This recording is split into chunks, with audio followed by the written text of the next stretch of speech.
Dr. Sam Mitchell's weathered hands trembled as he pressed against the lioness's swollen belly, her labored breathing echoing through the Kenyan dawn. The tranquilizer dart protruding from Grace Thompson's shoulder told him everything he needed to know about their guide. This wasn't a rescue mission anymore, it was a trap. Grace collapsed against the acacia tree, her 72-year-old frame fighting the sedative as she clutched the newborn cub to her chest. "Sam," she whispered, blood trickling from where she'd bitten her tongue, "he's not who we thought." The golden lioness, Sahara, lifted her massive head and locked eyes with Sam, the same trusting gaze he'd seen 40 years ago when he'd saved her mother. Those amber eyes now held a mother's desperate plea as her remaining cubs mewled helplessly beside her. "Step away from my merchandise, old man." David Chambers emerged from behind the Land Rover, rifle trained on Sam's chest. How had 3 broken souls searching for purpose ended up facing death in the African wilderness? Leave a like and share your thoughts in the comments along with the city you're watching from now. Let's continue with the story. 3 days earlier, Dr. Samuel Mitchell had stepped off the dusty charter plane at Wilson Airport in Nairobi, his arthritic knees protesting the long journey from Montana. At 67, Sam carried himself with the careful dignity of a man who'd spent 4 decades healing animals but couldn't heal the growing distance between himself and his own daughter. The retirement that was supposed to bring peace had only amplified the silence in his empty house, where Margaret's coffee cup still sat unwashed in the sink 2 years after cancer had claimed her. "Well, I'll be damned," Sam muttered, adjusting his worn Carhartt jacket as the African heat hit him. This trip to Kenya's Masai Mara was his last-ditch attempt to feel useful again, to silence the voice in his head that whispered he was just another forgotten old man taking up space in the world. Grace Thompson stood waiting by the baggage claim, her silver hair perfectly styled despite the humidity, clutching a worn leather Bible and a charity pamphlet about wildlife conservation. At 72, she possessed the quiet strength of a woman who'd buried a son and learned to carry grief like a familiar handbag, always present but carefully managed. Her modest cardigan and sensible shoes suggested a retired schoolteacher, not someone who owned controlling interest in 3 pharmaceutical companies. "You must be Dr. Mitchell," Grace said, extending a weathered hand. "I'm Grace. Bless your heart for making this journey at our age." Their guide, David Chambers, approached with the easy confidence of a man who'd learned to charm his way through life. 45 and ruggedly handsome, he wore the khaki uniform of a conservationist like a costume, complete with a ranger's hat that shadowed eyes that never quite met theirs directly. His smile was practiced, professional, hiding the desperation that gnawed at his insides like a cancer. "Welcome to Kenya, folks," David said, his voice carrying just enough authority to seem credible. "I've been working these lands for 15 years. You're going to see something truly special at our research station." As their Land Rover bounced along the red dirt roads toward the Masai Mara, Sam found himself actually smiling for the first time in months. Grace hummed old hymns under her breath, her eyes bright with an adventure she'd been planning for 20 years, but never had the courage to take alone. David pointed out various animals while secretly calculating how much money sat in the vehicle with him. 2 wealthy Americans who could afford last-minute African safaris were exactly the kind of witnesses he needed for his plan. The research station appeared as a cluster of canvas tents and solar panels nestled against a grove of fever trees. It was remote enough that cell phone service was spotty, medical help was hours away, and if something happened to 2 elderly tourists, well, the African wilderness could be unpredictably dangerous. None of them realized that within 72 hours, their carefully constructed facades would crumble, revealing the broken souls beneath, and that their collision with a desperate lioness would force each of them to confront the choices that had led them to this moment of reckoning in the wild heart of Africa. The morning sun painted the Masai Mara in shades of gold and amber as Sam emerged from his tent, his body protesting the unfamiliar sleeping arrangement. The air carried the wild scent of acacia trees and something else, something that made his veterinarian instincts prickle with concern. Grace was already awake, sitting on a folding chair with her Bible open, lips moving in silent prayer. "Sleep well?" she asked, though the dark circles under her eyes suggested she hadn't. "Like a baby," Sam lied, rubbing his lower back. "This old body's not used to camping anymore." David appeared from behind the supply tent, satellite phone pressed to his ear. His voice carried on the morning breeze, urgent, hushed words that Sam couldn't quite catch. When David noticed them watching, he quickly ended the call and jogged over with his practiced smile. "Morning, folks. Ready for the adventure of a lifetime?" David's enthusiasm felt forced, like a salesman pushing a product he didn't believe in. "I've got something incredible to show you. There's a lioness about 2 kilometers from here. She's been hanging around the waterhole for days." Grace closed her Bible and stood, brushing dust from her practical khaki pants. "Is that unusual?" "Very," David said, already loading equipment into the Land Rover with movements that seemed too rehearsed. "Lions usually don't linger alone like this. I think she might be pregnant." Sam's interest was immediately piqued. In 40 years of veterinary practice, he'd delivered everything from prize bulls to exotic zoo animals, but he'd never encountered a wild lioness in labor. The scientist in him was curious. The healer in him was already concerned. The drive to the waterhole was bumpy and silent except for Grace's occasional gasps of wonder at the zebras and gazelles they passed. Sam found himself studying David in the rearview mirror, noting how the man's knuckles were white against the steering wheel, how his eyes kept darting to his watch. They found her lying in the shade of a massive baobab tree, her golden coat dulled with dust and exhaustion. She was magnificent even in distress, easily 400 pounds of pure muscle and maternal instinct. But it was her eyes that stopped Sam cold. Those amber eyes, flecked with gold, gazed at him with an intelligence that seemed almost human. Recognition flickered in their depths, impossible as it seemed. Sam felt his breath catch as a memory surfaced. A young veterinarian in Botswana 40 years ago, treating an injured lioness cub with those same distinctive markings around her eyes. "Well, I'll be damned," Sam whispered, taking a step closer despite every rational instinct screaming at him to maintain distance. The lioness didn't retreat. Instead, she lifted her massive head and made a sound, not a growl, but something almost like a purr of recognition. Her sides were visibly distended, and Sam could see the telltale signs of labor beginning. "She's in distress," Sam said, his professional training overriding caution. "Look at her breathing pattern. Those aren't normal contractions." Grace moved closer, her maternal instincts overcoming fear. "Poor thing. She's all alone." David hung back, fumbling with his camera equipment. But Sam noticed he was taking far more photos than seemed necessary for a simple wildlife observation. The man's behavior was becoming increasingly suspicious. Too many phone calls, too much interest in documenting everything, and a nervousness that didn't match his supposed 15 years of experience. "We should help her," Grace said simply, as if assisting a wild lioness in labor was the most natural thing in the world. "Grace, she's a wild animal," Sam cautioned, though his own instincts were pulling him in the same direction. "We can't just—" The lioness made another sound, this one clearly distressed, and struggled to her feet. Her gait was unsteady, and Sam could see fluid beginning to leak from beneath her tail. Labor was progressing, but something was wrong. "She's been in early labor too long," Sam diagnosed, his veterinarian training kicking in automatically. "If those cubs don't come soon—" He didn't finish the sentence, but Grace understood. David finally approached, his camera capturing every moment. "This is incredible documentation," he said, but there was something in his voice that made Sam's skin crawl. "We should set up camp here, observe the process." "Observe?"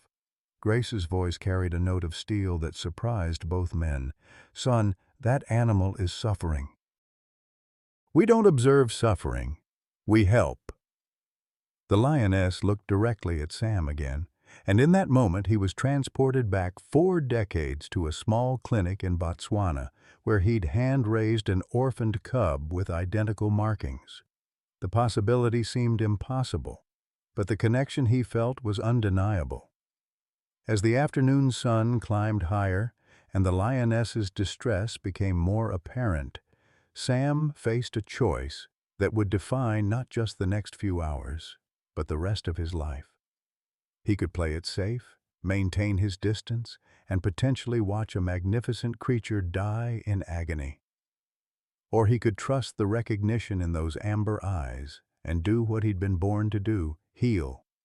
The decision, when it came, felt as natural as breathing. Sam knelt beside the lioness as the sun reached its zenith, his weathered hands moving with the practiced confidence of 4 decades in veterinary medicine. The great cat's breathing had become increasingly labored, her amber eyes fixed on his face with a trust that defied every law of nature he'd ever learned. "Easy, girl," he murmured, the same tone he'd used with countless frightened animals over the years. "Let me take a look." Grace positioned herself nearby, her grandmother's instincts overriding any fear as she began humming softly, an old hymn her mother had sung during difficult births back in Nebraska. The lioness's ears twitched at the sound, and somehow, impossibly, she seemed to relax slightly. David continued his frantic photography, circling them like a vulture. "This is unprecedented," he kept saying. But Sam noticed how the man's hands shook as he operated his expensive camera equipment. The behavioral implications alone— "David, put that damn camera down and help us," Sam snapped, his attention focused entirely on the examination. What he found made his blood run cold. The lioness was indeed in advanced labor, but the first cub was positioned wrong. A breech presentation that would kill both mother and babies, if not corrected immediately. In a modern veterinary clinic, this would be challenging but manageable. Here, in the middle of the African wilderness with no proper equipment, it was nearly impossible. "She needs surgery," Sam announced, sitting back on his heels. "The cubs are positioned wrong. Without intervention, she'll die trying to deliver them." Grace's face went pale. "Surgery? Here?" "It's either that or we watch her die," Sam said bluntly, though his heart was breaking at the thought. He'd lost patients before, but never one that looked at him with such profound trust. As if sensing his distress, the lioness lifted her massive head and did something that made all 3 humans freeze in amazement. She placed her huge paw gently on Sam's knee, not aggressively, not territorially, but with the deliberate tenderness of someone seeking comfort from a friend. "Jesus Christ," David whispered, lowering his camera for the first time. "I've never seen anything like that." Grace began to cry softly. "She knows you, doesn't she, Sam? Somehow she knows you." Sam's mind raced back 40 years to a small veterinary clinic in Botswana. He'd been young then, fresh out of veterinary school and working with a wildlife conservation program. A lioness cub, barely 3 months old, had been brought in with a severe leg injury, caught in a poacher's snare, orphaned and dying. Sam had spent weeks nursing her back to health, feeding her by hand, sleeping beside her kennel when the nightmares came. The cub had distinctive markings around her eyes, golden patches that looked like tears frozen in time. When she was finally strong enough for release, she'd done exactly what this lioness was doing now, placed her paw on his knee as if to say goodbye, as if to say, "Thank you." "Her mother," Sam breathed, the pieces finally clicking into place. "I saved her mother 40 years ago. That's impossible, but—" He studied the markings around the lioness's eyes, identical to those he remembered. Lions live 20 years in the wild, maximum. But her mother had those same markings, and this one, it's like she inherited them. and somehow the memory too. The lioness made a sound, not quite a purr, not quite a whimper, that seemed to confirm his impossible theory. David had gone very quiet, his face pale as he watched the interaction. "We need to get her to a facility," he said suddenly, his voice strangely urgent. "I know people who could help." Something in David's tone made Sam's instincts flare with warning. "What kind of people?" "Veterinary specialists, private clinics that deal with exotic animals." David's answer came too quickly, too rehearsed. "They have the equipment, the expertise." "No." The word came out harder than Sam intended. "She stays here, in her territory, with her pride nearby. I won't let you ship her off to some facility where she'll die of stress." "Sam, be reasonable." "I said no." Sam's voice carried the authority of a man who'd made life and death decisions for 40 years. "I've seen what happens to wild animals in captivity. She trusts me, and I won't betray that trust." Grace nodded firmly. "The Lord helps those who help themselves, and right now we're all she's got." The lioness's contractions were becoming more frequent and intense. Time was running out, and Sam faced the most difficult decision of his career. He could attempt a cesarean section here, in the dirt, with improvised instruments and no anesthesia, a procedure that would likely kill them all if the lioness panicked. Or he could let nature take its course and watch her die slowly, painfully, while her cubs died with her. "Grace, I need you to help me," Sam said quietly, his mind made up. "David, I need your first aid kit, all of it, and your satellite phone." "What are you going to do?" Grace asked, though her expression said she already knew. "I'm going to deliver these cubs," Sam replied, his hands already moving to sterilize his pocket knife with David's lighter. "The same way I delivered my own granddaughter when Emma went into labor during that blizzard 15 years ago. The same way country doctors have been doing it for centuries." The lioness looked up at him one more time, those amber eyes full of ancient wisdom and desperate hope. In that moment, Sam understood that this wasn't just about saving her life. It was about honoring a bond that transcended species, a promise he'd made to her mother decades ago. As the first cub's cry pierced the African air 20 minutes later, Sam realized he'd just witnessed a miracle. But the real miracle was yet to come. The first cub emerged into the world with a sound that was half cry, half roar, a tiny lion's proclamation of existence that echoed across the Masai Mara. Sam's hands, steady despite his age, guided the slippery newborn into Grace's waiting arms as the mother lioness watched with exhausted but alert eyes. "It's a female," Grace whispered, tears streaming down her weathered cheeks as she wrapped the cub in her spare cardigan. "Oh, Sam, look at her. She's perfect."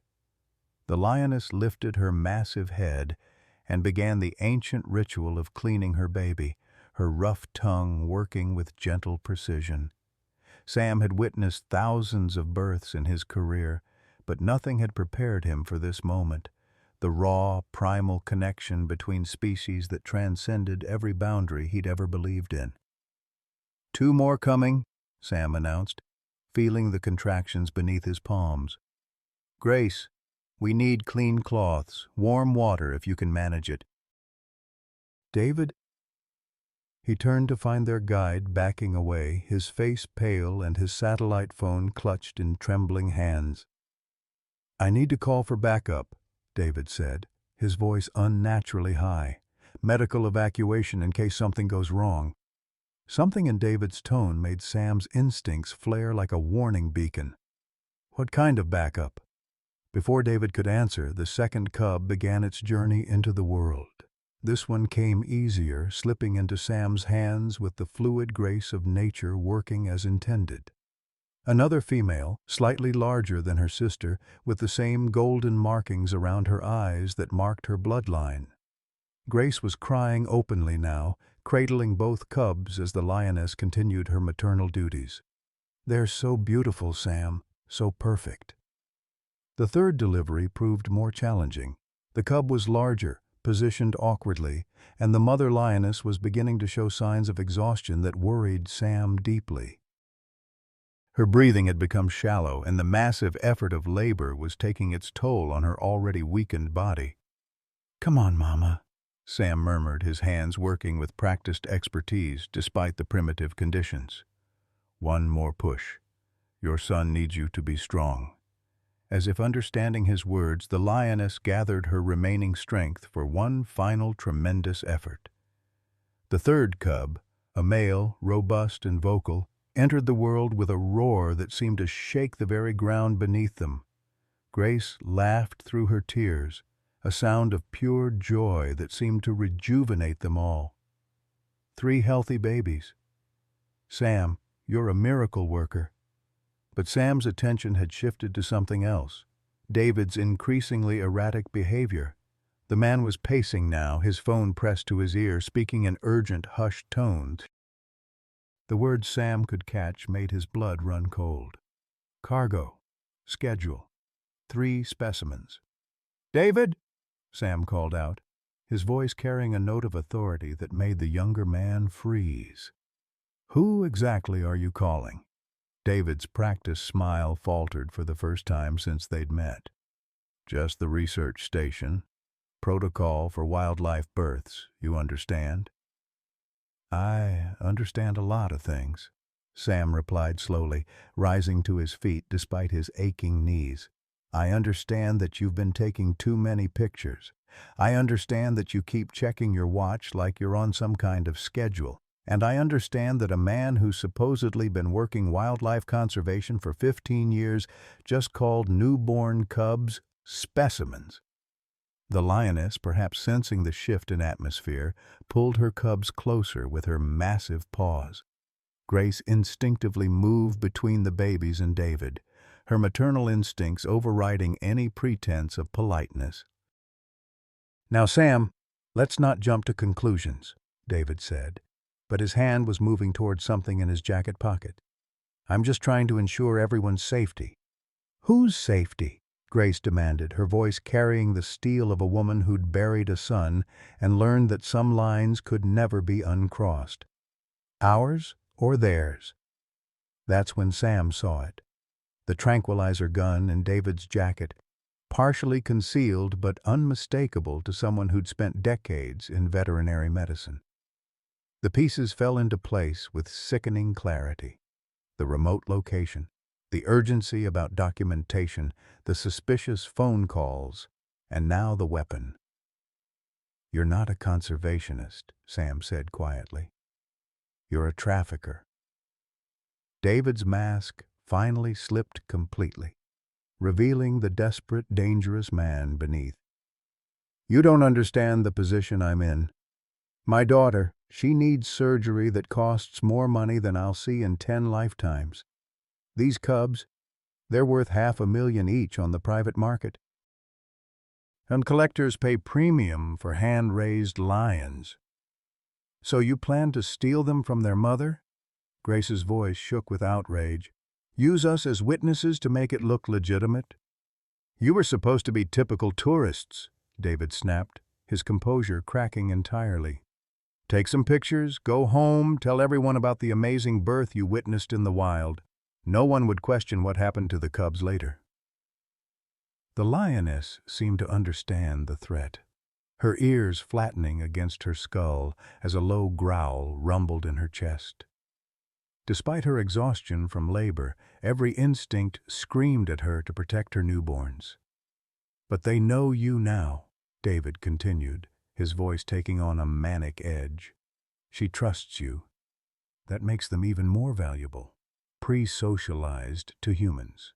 Do you understand what that means in the exotic pet trade?" Sam felt sick. He'd seen the results of illegal wildlife trafficking before, magnificent animals reduced to status symbols for wealthy collectors who had no understanding of their needs or nature. These cubs, born free under the African sky, would spend their lives in gilded cages, their wild spirits broken for human entertainment. "I won't let you take them," Sam said simply. David laughed, a sound devoid of humor. "You're a 70-year-old man with arthritis. What exactly are you going to do to stop me?" That's when Grace spoke, her voice carrying quiet authority that made both men turn. "David, son, before you do something you can't take back, let me tell you a story about a young woman who once thought money could solve everything." She moved closer to the cubs, her hands gentle but protective. 45 years ago, I was married to a man who owned 3 pharmaceutical companies. We had everything money could buy except the one thing we wanted most: a child.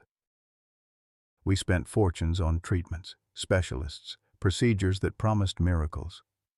The Lioness watched Grace with growing acceptance, as if recognizing another mother's protective instincts. When our son was finally born, I thought our problems were over. Money had bought us our miracle, but money couldn't protect him from the roadside bomb in Afghanistan. Money couldn't bring him home alive. David's grip on the tranquilizer gun wavered slightly. "I've spent the 15 years since his death giving away every penny my husband left me, trying to find something that money actually can buy.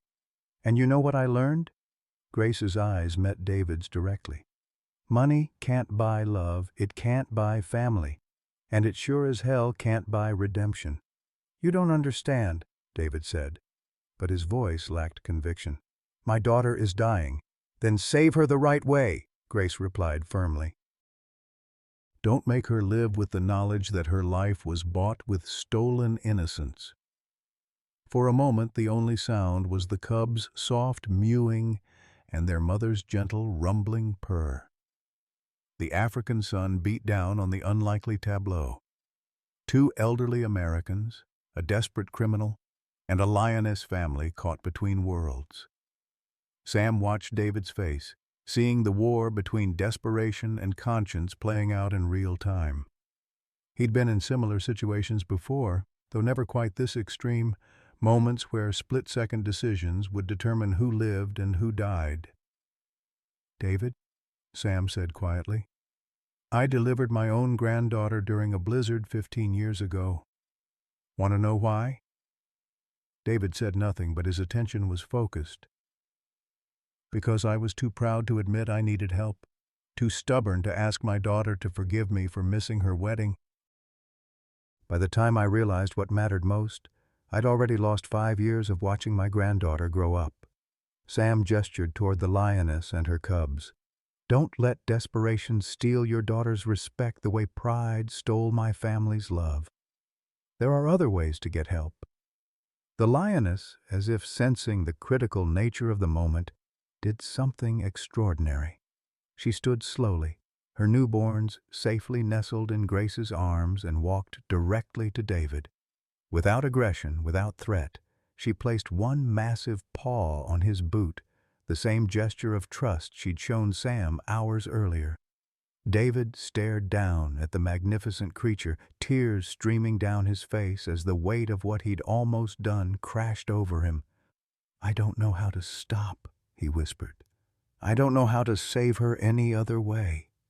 That's when Grace smiled, the first genuine smile any of them had seen since this nightmare began. "Well, honey, that's where you're wrong."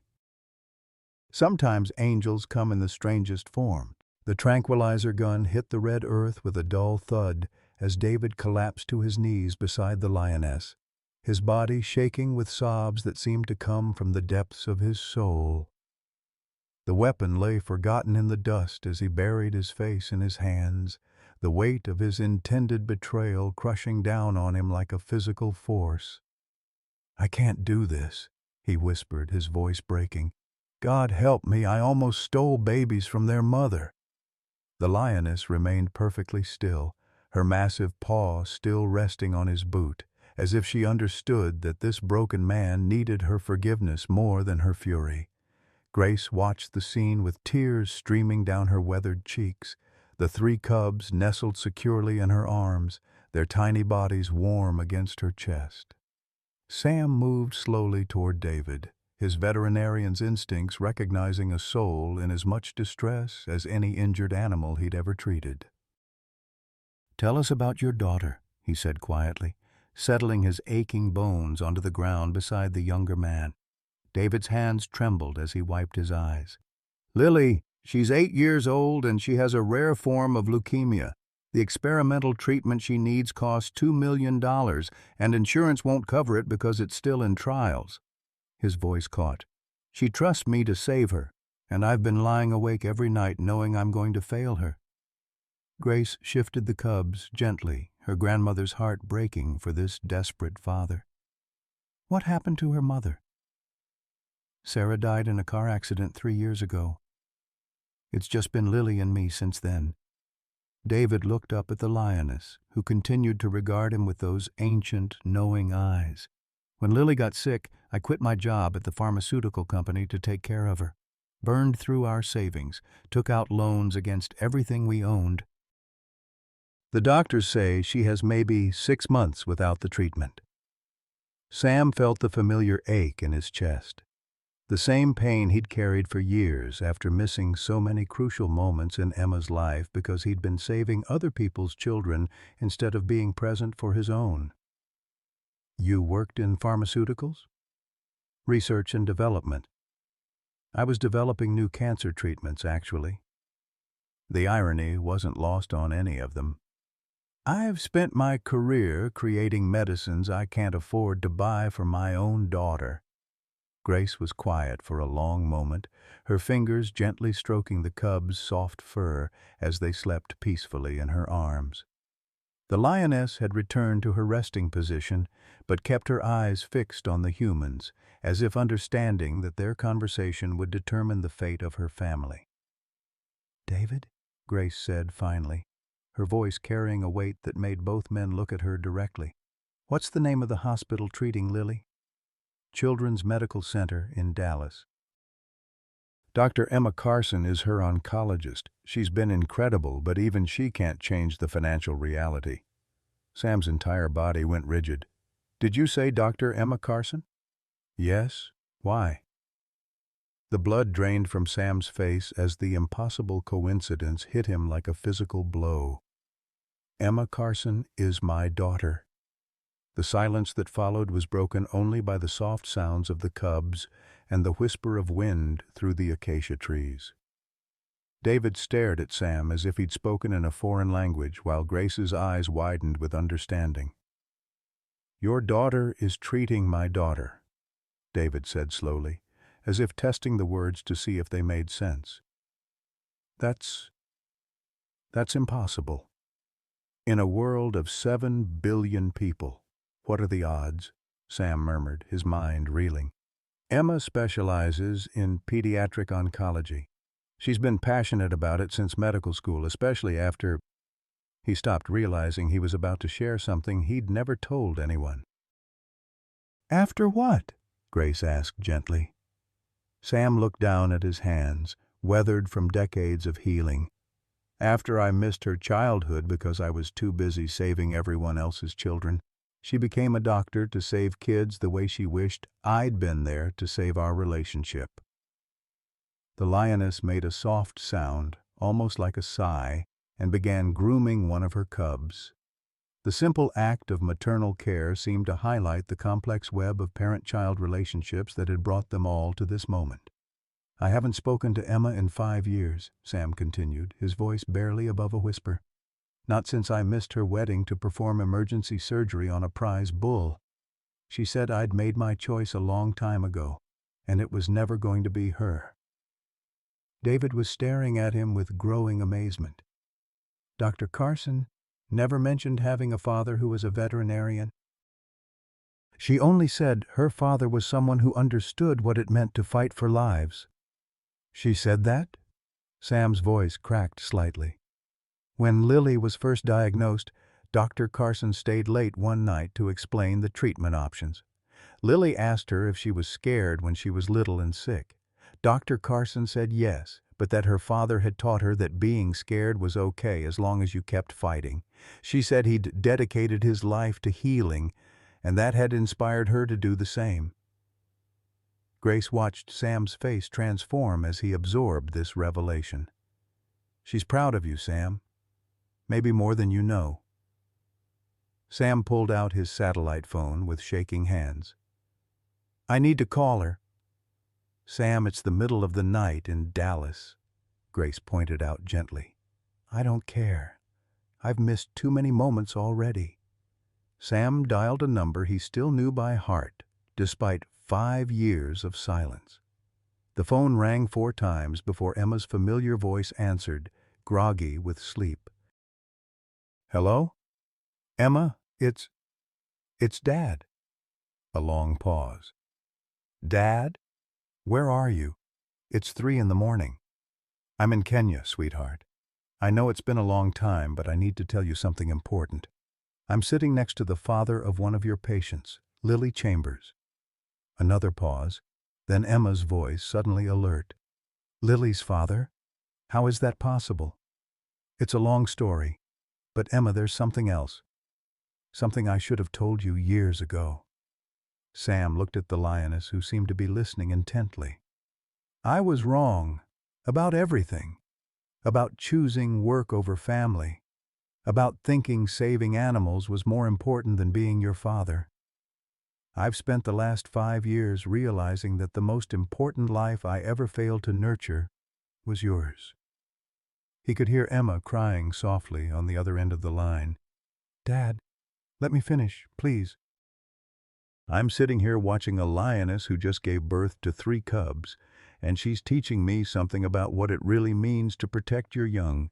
It means being present. It means making the hard choices.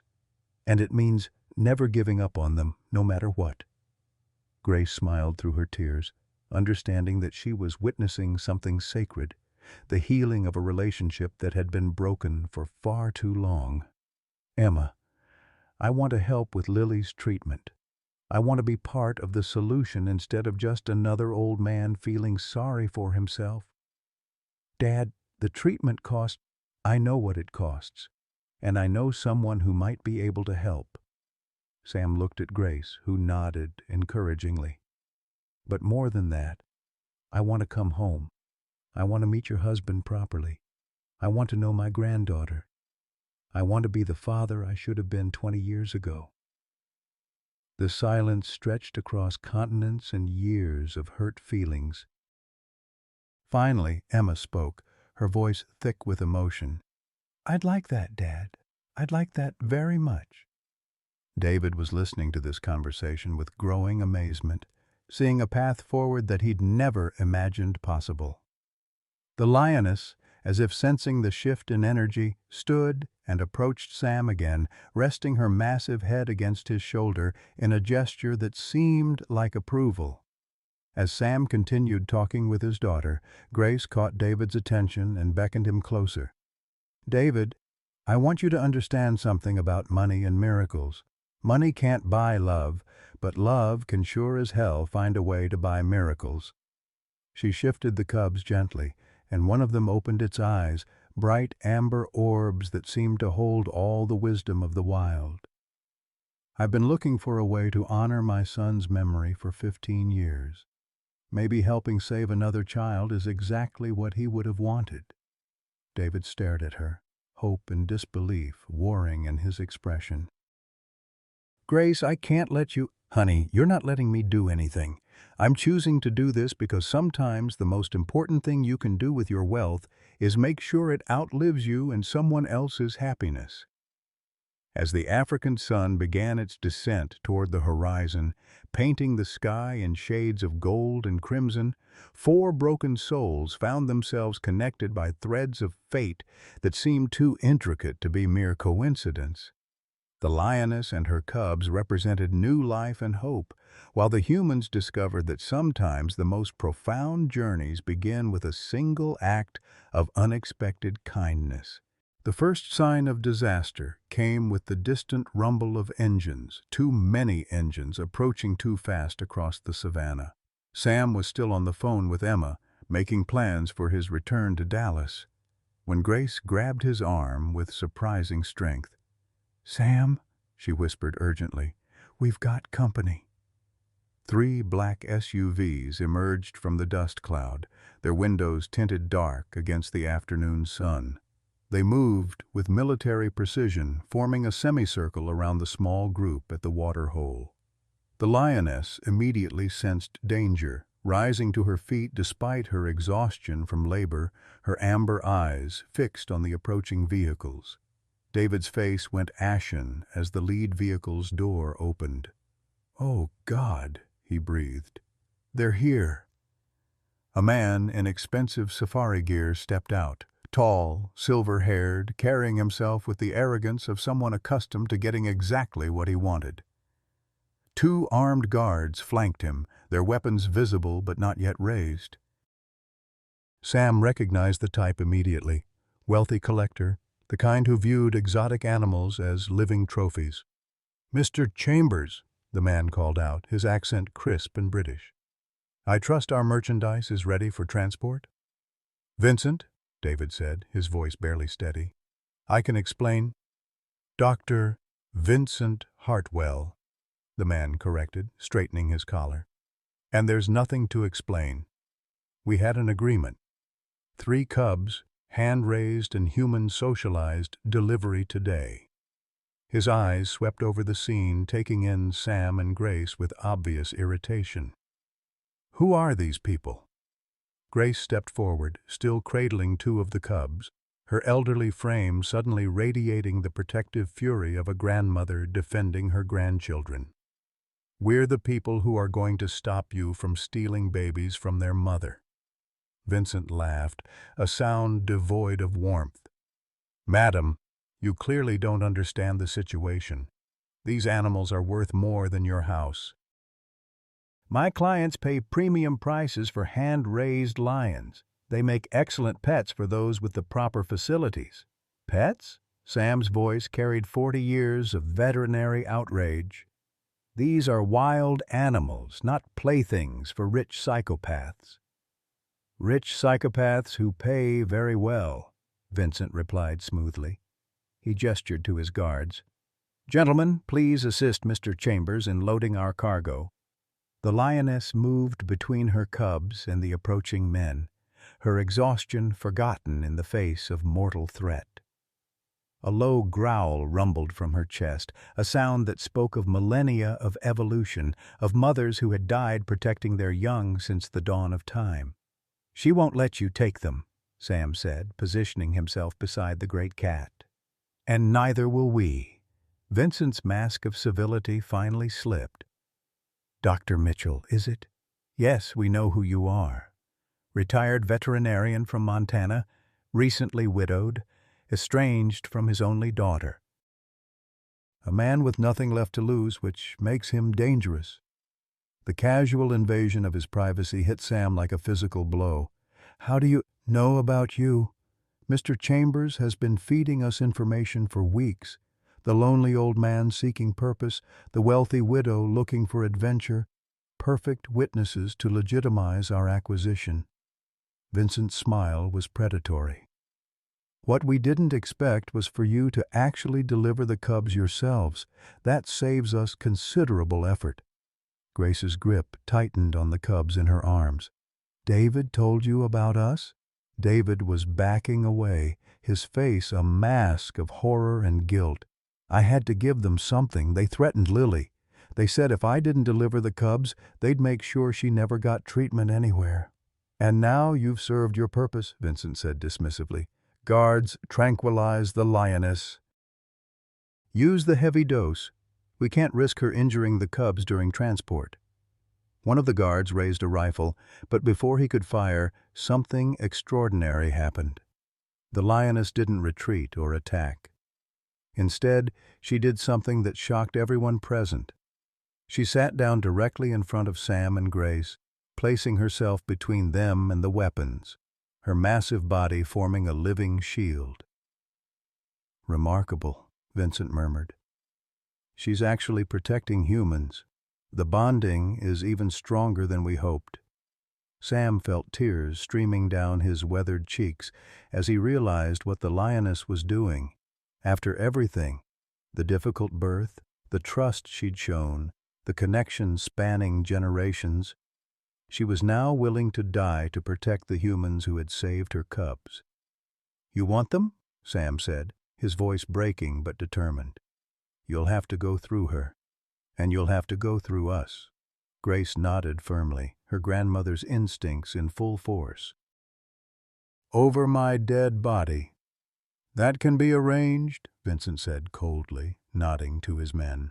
The guards raised their weapons, not tranquilizer rifles now, but something far more lethal. The Lioness tensed, ready to make the ultimate sacrifice for beings who weren't even her own species. In that moment, facing death in the African wilderness, Sam understood something profound about love, about family, about the bonds that transcend every boundary humans try to create. Sometimes protection meant sacrifice.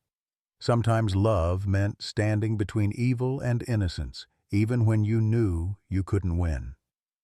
The guns were aimed, fingers on triggers, when the unexpected happened. The sound of rotor blades cut through the tension like divine intervention. A massive helicopter crested the ridge, its military markings clearly visible as it descended toward their position.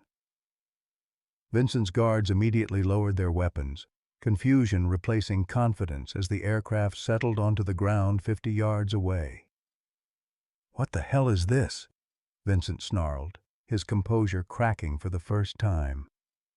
The helicopter's doors opened, and armed Kenya Wildlife Service rangers poured out, followed by a figure that made Grace smile through her tears, a tall woman in khaki uniform with the bearing of someone accustomed to command. "Dr. Wanjiku Mwangi," Grace called out, relief flooding her voice. "Right on time." Vincent stared at Grace with dawning comprehension. "You called them?" "Honey, I've been funding the Kenya Wildlife Service for 20 years. Grace replied, shifting the cubs protectively. "Did you really think I'd come to Africa without insurance, Doctor?" Mwangi approached with her rangers flanking her, their weapons trained on Vincent's men. "Mr. Hartwell, you're under arrest for conspiracy to traffic endangered species. Your operation has been under surveillance for 6 months." "This is preposterous," Vincent blustered, but his guards were already dropping their weapons as rangers surrounded them. "I'm a respected conservationist. You're a criminal who's been selling lions to private collectors across 3 continents," Dr. Mwangi interrupted. "We have evidence of at least 30 animals trafficked through your network." Sam watched the scene unfold with amazement, his arms now wrapped protectively around the lioness's neck. She seemed to understand that the immediate danger had passed, though her body remained tense, ready to defend her cubs at a moment's notice. "Grace," Sam said quietly, "how did you arrange all this?" Grace's eyes twinkled with mischief. "Remember when I said I was just a lonely widow doing charity work? Well, that wasn't entirely accurate." She gestured toward Dr. Mwangi. "Wanjiku and I have been working together for years to stop wildlife trafficking. When I realized what David was really planning, I activated our emergency protocol." David stood frozen in the middle of the chaos, his face a mask of confusion and relief. "I don't understand. If you knew what I was planning, why didn't you stop me sooner?" "Because we needed evidence of Vincent's network," Dr. Mwangi explained. "Your communications led us to the entire operation, but we also knew about your daughter's condition, Mr. Chambers.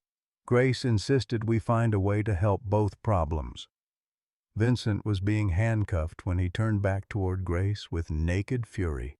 "You think you've won something here? That man's daughter is still dying." "Your righteousness won't save her." "No," Grace said calmly, "but love will." She pulled out her satellite phone and dialed a number from memory. "Dr. Carson, it's Grace Thompson. Is Emma available? I have some news about Lily's treatment funding." Sam listened as Grace spoke with his daughter, arranging for Lily's treatment to be fully funded through her foundation. The conversation was brief but efficient. Grace had clearly done this kind of thing before. "It's handled," Grace announced, ending the call. "Lily starts treatment next week." David collapsed to his knees in the red dirt, overwhelmed by the magnitude of what had just transpired. "I don't understand. Why would you help me after what I tried to do?" Sam knelt beside him, the lioness following his movement like a protective shadow. "Because that's what family does," he said simply. "And whether you realize it or not, we're all family now." "Doctor." Mwangi approached them, her expression softening as she observed the extraordinary bond between the humans and the lioness. "I've never seen anything like this. She's completely trusting of you." "Her mother saved my life 40 years ago," Sam explained, running his hands through the lioness's mane. "Or maybe I saved hers. Either way, some debts transcend generations." "The cubs will need to be monitored closely for the next few weeks," Dr. Mwangi said. "Normally, we'd relocate them to a secure area, but given the circumstances—" She paused, studying the peaceful scene. "If you're willing to stay and help with their care, we could set up a temporary monitoring station here." Grace clapped her hands together with delight. "You mean we can stay with them?" "For as long as they need you," Dr. Mwangi confirmed, "though I should warn you, camping in the wilderness for weeks isn't exactly luxury accommodation." Sam laughed, the first genuine laugh he'd had in years. "Lady, I've been sleeping alone in a cold house for 2 years. Camping under the stars with lions for company sounds like paradise." As the Rangers led Vincent and his men away, David remained on his knees, still processing the rapid turn of events. "Grace, I can never repay you for what you've done. Honey, the only payment I want is for you to be the father Lily needs you to be. And maybe," Grace glanced at Sam meaningfully, "help an old man figure out how to be a better father to his own daughter." Sam's satellite phone rang and Emma's name appeared on the screen. He answered with hands that only trembled slightly. "Dad, Grace told me what happened. Are you really camping with lions?" "3 newborn cubs and their mother," Sam confirmed, watching as the lioness settled down to nurse her babies. "Emma, I need to tell you something. Meeting David, seeing what a father will do for his child, it made me realize how badly I failed you." "Dad, you didn't fail me. You taught me that healing matters, that fighting for lives is worth everything. I became a doctor because of you. But I missed so much, and I missed understanding why," Emma interrupted gently. "Dad, I'm booking a flight to Kenya. Lily's stable enough for me to leave for a few days, and I think it's time I met these lions that brought my father back to me." Sam looked around at the extraordinary tableau. Grace humming lullabies to lion cubs, David slowly finding his way back from the brink of moral collapse, and a lioness who had chosen to trust humans despite every evolutionary instinct warning her otherwise. "Emma," he said, his voice thick with emotion, "I love you. I should have said that more often. I love you too, Dad, and I can't wait to hear all about your adventure." As the sun began to set over the Masai Mara, painting the sky in brilliant shades of orange and gold, 4 unlikely companions settled in for what would be the first of many nights together. The lioness positioned herself where she could watch both her cubs and her human protectors, her amber eyes reflecting ancient wisdom and newfound trust. Grace pulled out a thermos of coffee and some sandwiches she'd packed that morning, a gesture that seemed almost absurdly domestic given everything that had transpired. "Well," she said, settling onto a camp chair with one of the cubs sleeping in her lap, "this wasn't exactly what I expected when I booked this trip." David finally stood up, brushing dust from his knees. "Grace, Sam, I need you to know what I almost did today, the man I almost became. I'll spend the rest of my life making sure Lily never has to be ashamed of her father." "The man you almost became isn't who you are," Sam replied, watching the lioness groom her cubs with infinite tenderness. "We all make choices we regret. What matters is what we choose to do next." As the stars began to appear in the vast African sky, Sam realized that for the first time in years, He felt truly at peace. Tomorrow would bring new challenges: Emma's arrival, the complex logistics of caring for wild lions, the beginning of a new relationship with his daughter. But tonight, surrounded by the most unlikely family he'd ever imagined, he was exactly where he needed to be. The lioness lifted her great head and looked directly at him, and in her amber eyes he saw something that took his breath away: gratitude, trust, and the profound recognition that some bonds transcend every boundary that separates one species from another. In the distance a lion roared, not a threat, but a greeting, welcoming them home to a world they'd never imagined they belonged to. 6 months later, the morning sun painted the Montana sky in shades of rose and gold as Sam stood on his front porch, watching a familiar scene that still filled him with wonder. His granddaughter Sophie sat cross-legged on the grass, video chatting with Dr. Mwangi in Kenya, while 3 young lions played in the background of the call. "Grandpa Sam!" Sophie called out, her 8-year-old voice bright with excitement. "Sahara's cubs are almost as big as their mama now."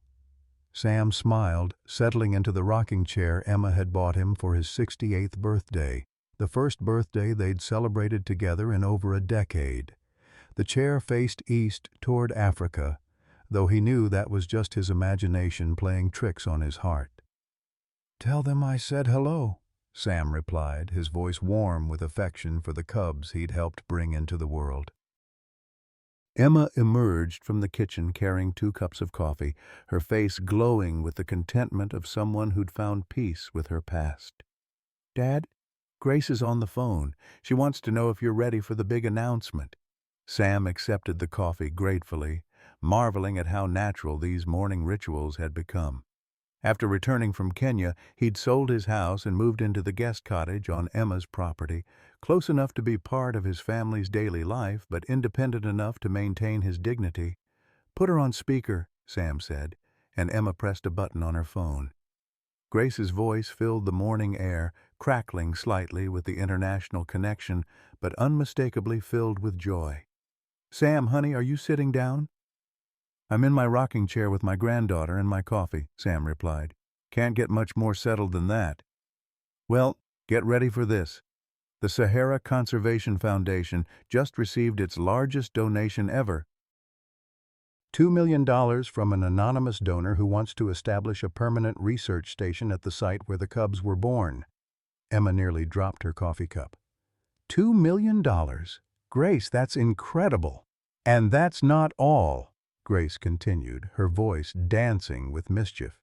"The donor specifically requested that Dr. Samuel Mitchell be named as the Foundation's chief veterinary consultant, with a permanent residence at the research station for anyone who wants to spend their retirement saving African wildlife."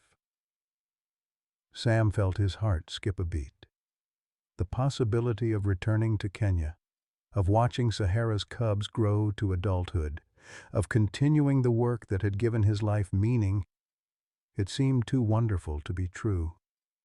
"Grace," he said slowly, "please tell me you didn't spend another fortune on this old man's dreams." Grace's laughter echoed across continents. "Honey, the best investments are the ones that pay dividends in happiness. Besides, I'll need someone to keep me company when I come visit. I've already booked my first trip for next month." Sophie looked up from her video call with bright, curious eyes. "Grandpa, does this mean you're moving to Africa?" Sam looked at his granddaughter, then at Emma, who was watching him with an expression he couldn't quite read. The choice felt enormous: stay in Montana with the family he'd finally reconnected with, or return to the wild place where he'd discovered a purpose he'd never imagined. "Sophie," Emma said gently, "what would you think about spending summers in Africa with Grandpa? I've been thinking about establishing a medical clinic there, working with Dr. Mwangi on wildlife conservation medicine." "You mean we could all go?" Sophie's eyes went wide with possibility. "If Grandpa wants us," Emma replied, her voice carrying just a hint of the uncertainty that had marked their relationship for so many years. Sam set down his coffee cup and pulled both his daughter and granddaughter into a hug that felt like coming home. "Sweetheart, I've spent my whole life learning that the most important adventures are the ones you share with family." Grace's voice came through the phone, warm with understanding. "So is that a yes to the consultant position?" "That's a yes to everything," Sam replied, his voice thick with emotion. "Yes to the foundation, yes to the research station, and yes to finally figuring out how to balance work and family the right way." "There's one more thing," Grace added. "David sends his regards. He's been working as our head of security, and Lily is in complete remission. She wants to become a veterinarian when she grows up, just like her hero, Dr. Mitchell." The morning air filled with the sound of Sophie's delighted squeals as she processed the magnitude of what was happening. Emma wiped tears from her eyes, and Sam felt a profound sense of completion that he'd never experienced before. "Grace," Emma said, "how do we even begin to thank you for everything you've done?" "Honey, you thank me by living the life you were meant to live. All of you." Grace paused, and when she spoke again, her voice carried the weight of years and wisdom. "I spent 15 years after my son died thinking money could fill the hole in my heart. What I learned in Kenya is that the only thing that fills that hole is love, giving it, receiving it, and watching it grow in unexpected places." Sam looked out across the Montana landscape, then down at his granddaughter, who was already making plans to teach the lion cubs how to play American games. In the distance he could hear the sound of Emma's husband returning from his morning run and the ordinary miracle of family life continuing its gentle rhythm. "Grace," Sam said quietly, "when do we leave?" "Well," Grace replied, her voice dancing with anticipation, "I was thinking we could make it a Christmas trip. Sahara's cubs will be 6 months old by then, old enough for visitors, young enough to remember their honorary grandparents." As the call ended and the Montana morning settled into its peaceful routine, Sam realized that sometimes the greatest adventures begin not with leaving home, but with finally understanding what home truly means. He was 68 years old, and for the first time in his life, he had everything: family, purpose, and a future filled with the kind of love that transcends every boundary between species, continents, and generations. The rocking chair creaked gently in the morning breeze, facing east toward Africa, toward lions, and toward a tomorrow that held infinite possibility. At 67, Sam Mitchell thought his story was over. A lonely widower whose only daughter hadn't spoken to him in 5 years, spending his retirement talking to photographs and eating dinner for one. Sound familiar? Maybe you felt that ache too, wondering if your best years are behind you, if the relationships you've damaged can ever be healed. But in the heart of Africa, Sam discovered something extraordinary. It's never too late to become the person you were meant to be. When he risked everything to save a lioness and her cubs, he didn't just deliver new life, he delivered himself back to his family. The woman who helped him, Grace Thompson at 72, had spent 15 years believing money could fill the hole left by her son's death. Instead, she found that love multiplies when you give it away. Today, Sam splits his time between Montana and Kenya, video calling his granddaughter from a wildlife research station, finally understanding that the greatest adventures aren't about finding yourself, they're about finding your way back to the people who matter most. Your story isn't over. Your family is waiting. What relationship in your life needs a second chance? Have you ever felt like it was too late to rebuild something precious you lost?